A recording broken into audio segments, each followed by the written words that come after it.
Assalamualaikum warahmatullahi wabarakatuh. Bismillahirrahmanirrahim. Allahumma sholli wa sallim ala sayyidina Muhammadin wa ala alihi washabbihi asma'in amma ba'du. Sedanten ingkang kula hormati wabil khusus teman bapak kula Kiai Haji Agus Ali Masyuri. Beberapa kiai yang tanpa ngurangi rasa hormat, saya hormati semua. Ini ada beberapa Gus. Begini. Sebetulnya saya membela semua umat Islam itu ahlul jannah. Karena saya ini ibarat marketing. Kalau orang Kristiani itu kan setiap orang mati sudah tenang bersama Bapak di surga. Jadi kampanye itu menarik sekali. Sementara kita sudah kiai, sudah imam masjid, sudah ulama, masih saja dikhawatirkan su'ul khotimah. Ini kalau kampanye ini tidak imbang, ini nanti saya takut kalah. Makanya saya bilang pokoknya semua orang mukmin itu ahlul jannah. Karena memang asli hadisnya seperti itu, man qala la ilaha illallah dakhalal jannah. Bahwa kemudian ada beberapa kiai yang mungkin wataknya itu pesimis, kemudian bikin sekian aturan-aturan yang sebetulnya itu cerminan dari pesimisnya. Terus akan-akan masuk surga itu susahnya bukan main. Nah itu saya tidak setuju karena tadi pasti kalah dengan kampanye sebelah yang setiap orang mati dibilang sudah tenang bersama Bapak apa? Di surga. Jadi ini penting. Terus kedua saya bilang agama ini sudah begitu baik. Masa kunci surga sudah dibocorkan miftahul jannah la ilaha illallah. Masa sudah pegang kuncinya nggak jadi masuk surga itu kan aneh. Ya sudah masuk saja, tapi tidak usah minta bantuan saya, masuk aja. Kan sudah pegang kuncinya. Terus ketiga, kenangan terburuk saya ketika jadi kiai itu gini, saya ada beberapa guru SD datang ke saya. Ini agak-agak masalah besar. Gus boleh enggak buka ujian nasional yang masih disegel? Semua guru bilang enggak boleh, itu kriminal kan. Ada satu guru yang bikin analogi agak kacau. Boleh saja. Wong ujian di kuburan saja dibocorkan para kiai enggak apa-apa. Itu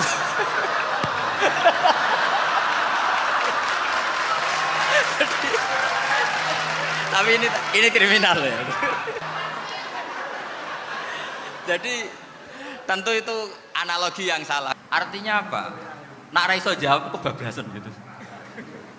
Terus guru ini berpikir kalau ujian akhirat sekrusial itu saja bisa dibocorkan, kenapa ujian nasional tidak boleh? Tentu ini kias yang salah, saya tidak ngajari seperti itu.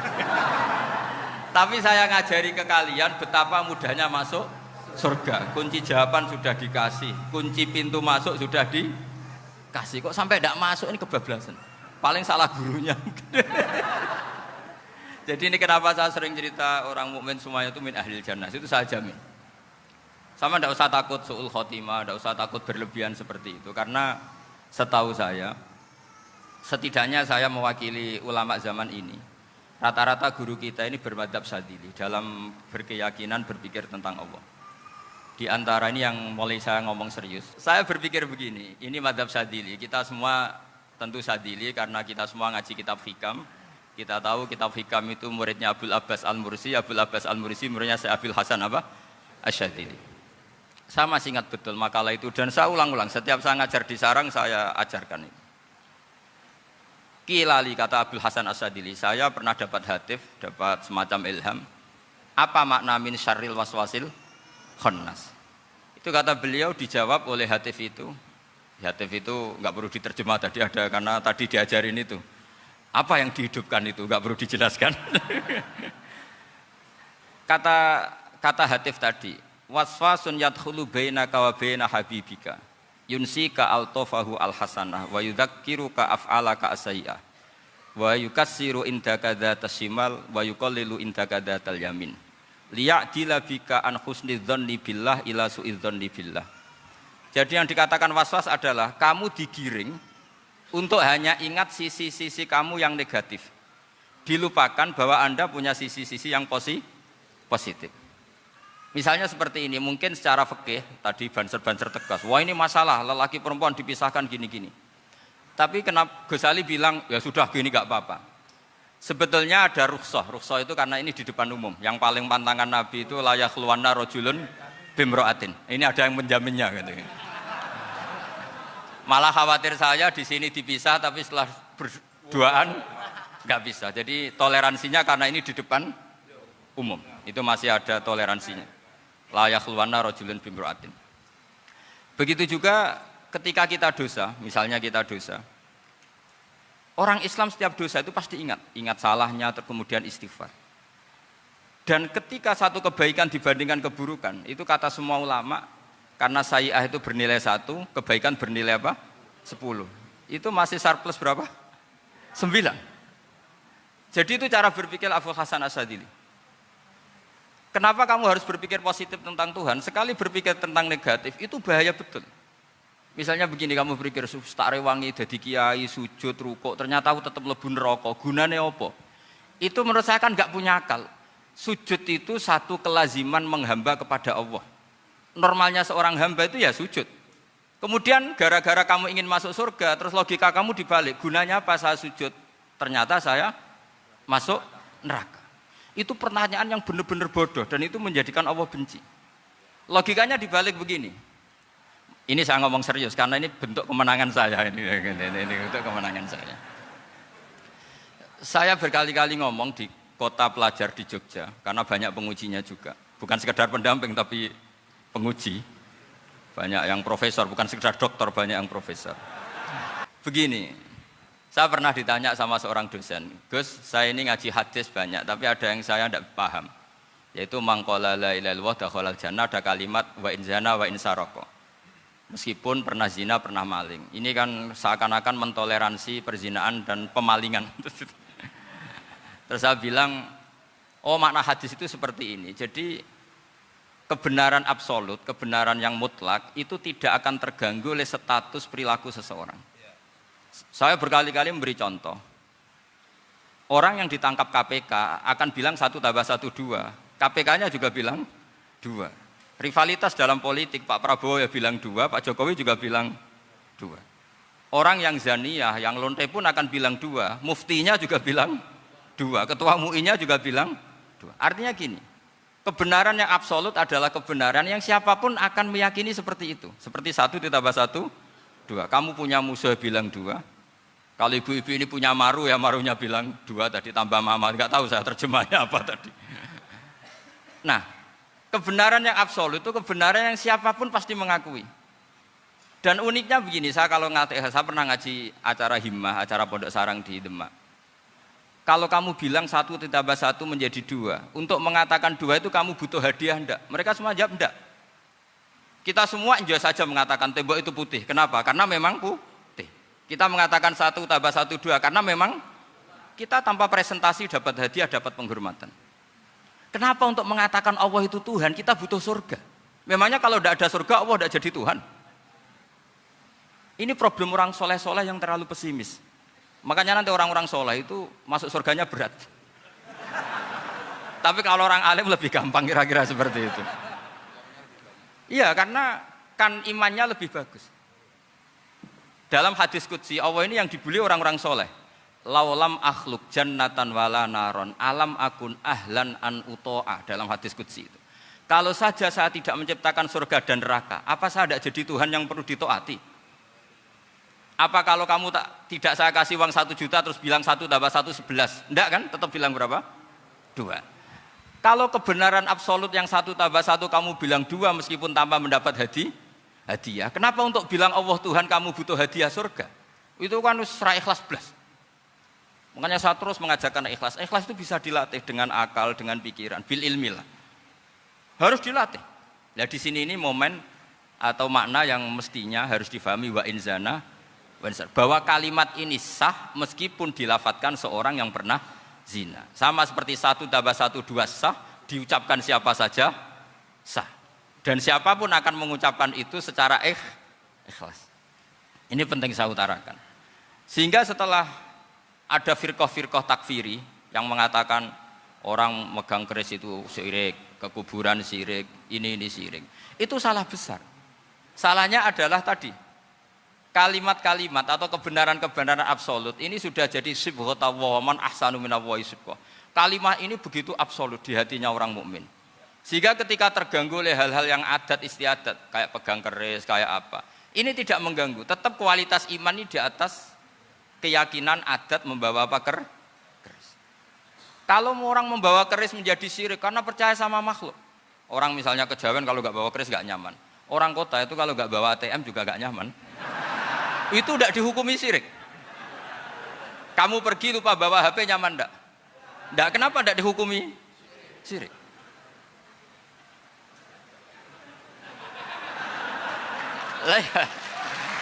Jadi ini logika-logika. Jadi makanya ini Gus Reza boleh kritik saya. Saya tuh berkali-kali bilang, saya termasuk ulama yang mau bikin gerakan cangkem elek. Karena nanti kalau saya nisbatkan ke Rasulullah itu tidak pantas, karena Nabi ahsanan nasi khalqau wa khuluqa. Tapi saya siap jadi bempernya Rasulullah Shallallahu Alaihi Wasallam. Pernah ada diskusi di Jakarta, ini kisah nyata. Apa dalilnya setelah sholat salaman? Mana hadisnya? Itu dijawab hadisnya tentu kita kesulitan.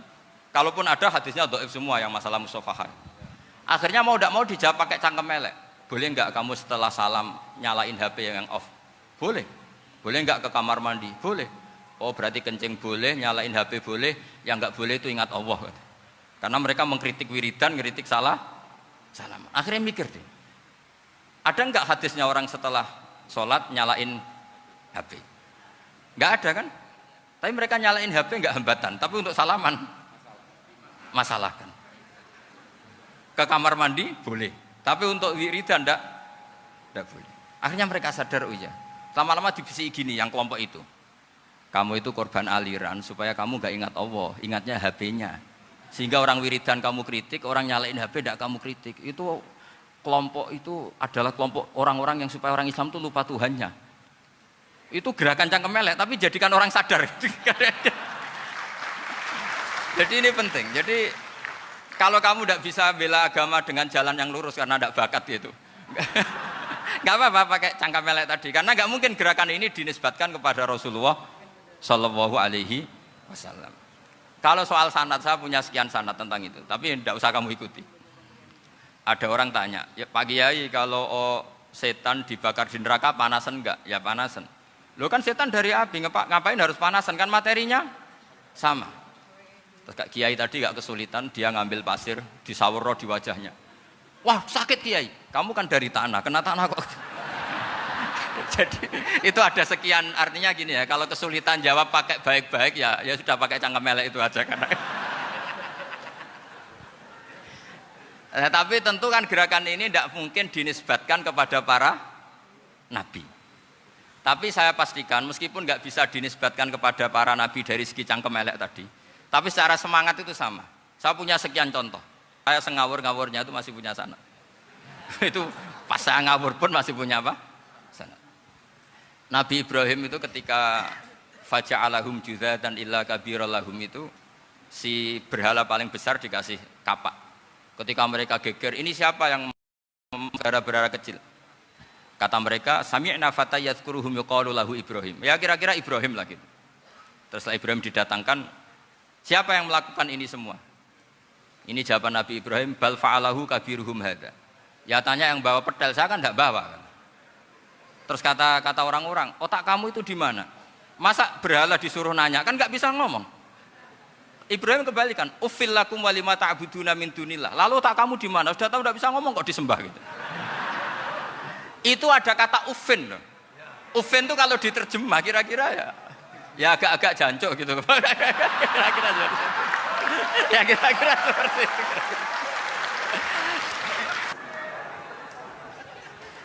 Jadi mulai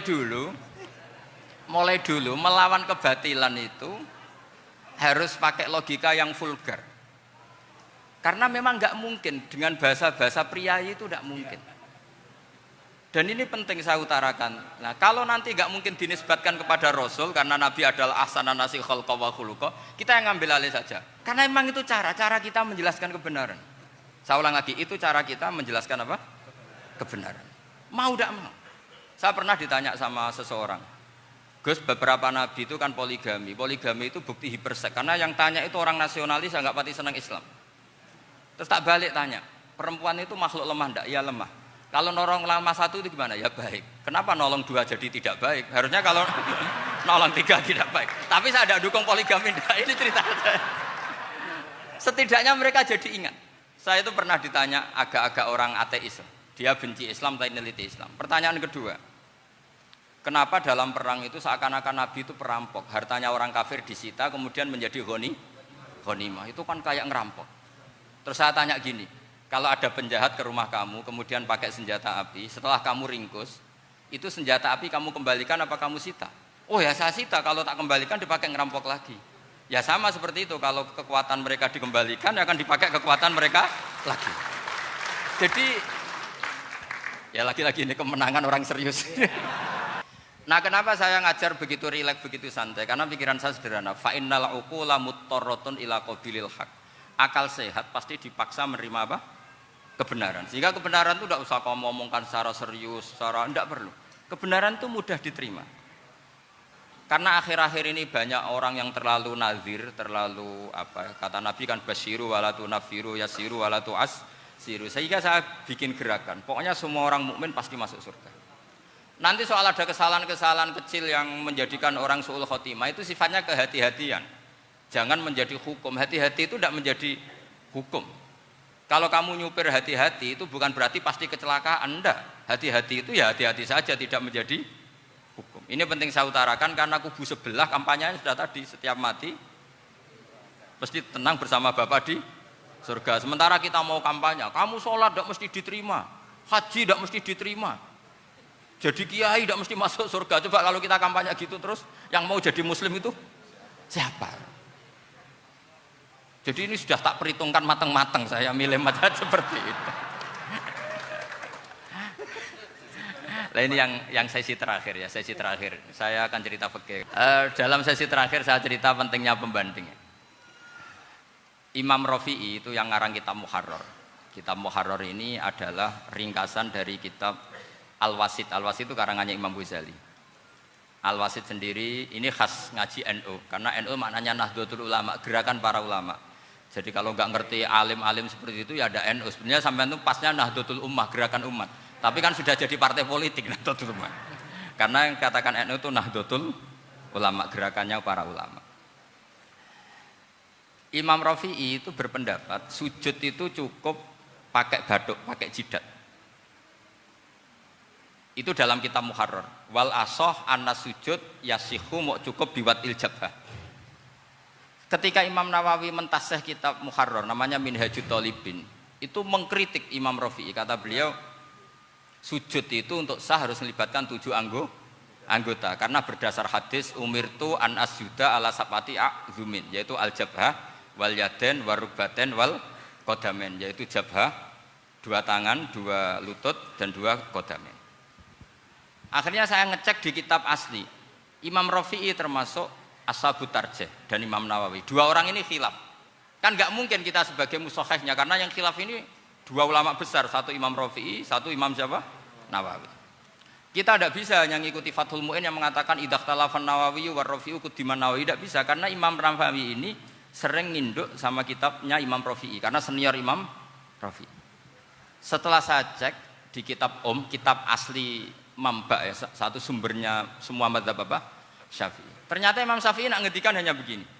Wa uhibbu, saya suka setiap orang Islam sujud itu melibatkan 7 anggota karena itu aman, pasti sah. Tapi wayah tamilu, kata beliau, tapi mungkin saja sujud hanya watul jabah itu sah. Kenapa? Kata Imam Syafi'i, liqaulihi sallallahu alaihi wasallam atau li du'aihi apa sallallahu alaihi wasallam fi sujud sajadalaka wajhi wa sam'i wa basari. Nabi ketika sujud itu hanya berdoa, ya Allah sujud kepada engkau wajhi wa sam'i wa basari. Nabi tidak menyebut wayadi wa rukbati wa qadami. Sehingga saya berkali-kali bener kata Gus, saya ini pembela umat sing sujude 7 anggota ya tak lem pantes dadi Rais Suriah. Itu. Yang sujude bathuk tok ya tetap sah ngikuti mazhabnya Imam Rafi'i. Meskipun itu tidak saya anjurkan.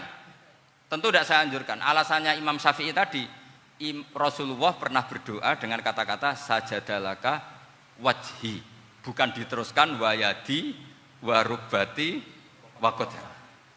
Sehingga fal khilaf huna bakin ala khiddati kalau dalam bahasa fikih. Khilaf biar tetap sesuai aturan khilaf masing-masing. Enggak perlu kamu menggugurkan pendapat Rafi'i yang mengesahkan sujud hanya pakai jabah. Ini penting karena tadi seperti saya katakan, yang sujud anggota pitu ya masuk swarga mergo pintere, sing nganggo bathuk tok yang mlebu swarga mergo gobloke tadi, karena aksaru ahlil jannah al-bulbu. Nah ini madzhab saya. Jadi saya itu ingin umat Islam itu baik-baik saja. Ya, karena tidak mungkin lah kita tidak bela Islam di zaman akhir, tidak mungkin, karena di kubu sebelah kampanyenya sudah seperti itu.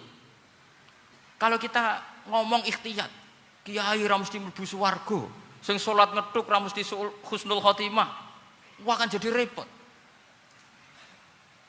Saya ini pengagum teori ikhlas, dilatih bil ilmi, saya ulang lagi, dilatih bil ilmi. Saya ini malunya tadi, saya mengatakan 1 tambah 1 2, itu meskipun tidak ada yang memberi hadiah, tetap saya katakan 2. Saya mengatakan air itu dingin, tidak ada yang ngasih hadiah, saya akan bilang kalau air itu dingin, kalau api itu panas.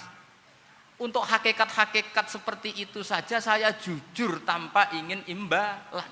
Tapi ketika hakikat mengenai Allah kok saya minta imbalan surga dan neraka, ini apa-apaan? Kira-kira gitulah, Rois Suriah macam apa gitu.